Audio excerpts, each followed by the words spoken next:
how are you finding today's event so far? It's been really interesting. There's a really good sort of variety of topics that we've had speakers talk about, and speakers that have actually encouraged us to do a lot of talking, perhaps more importantly a lot of thinking as well, which will all stand us in good stead for the coming months running our own branches. So why do you think events like today's are important? They're important because we're not just a small geographic area like South Wales.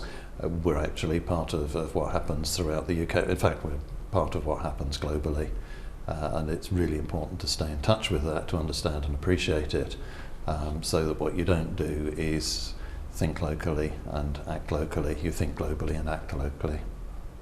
And what are your thoughts on BCS's underlying motif, making IT good for society? I think it's something that we've always been trying to do, but without doing it quite as openly and as obviously as we're now setting out to do. The key word in that is society rather than IT.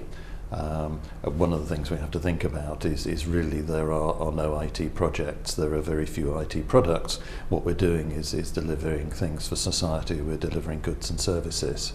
And we're a part of that, we're not the be all and end all.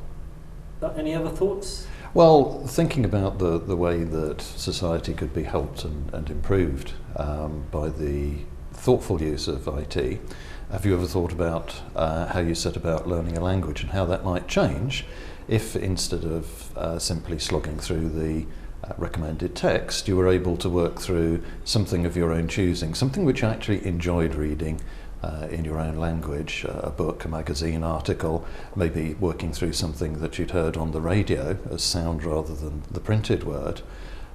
And if the computer, your chosen device, then helped you by reading through it with you, helping to correct you as you went, and then helping to discuss with you, as a teacher might, exactly why particular words could be chosen and others not, how meaning would change. So that goes beyond things like straightforward, I've got some text, I wonder what it would be like in Welsh, to actually, let's work together with the computer. That's several steps ahead of where we are now perhaps, but can you imagine what it would do, how it would help us communicate with everybody throughout the world, not just your neighbour in the pub or the people you encounter on holiday. Think about that in global terms.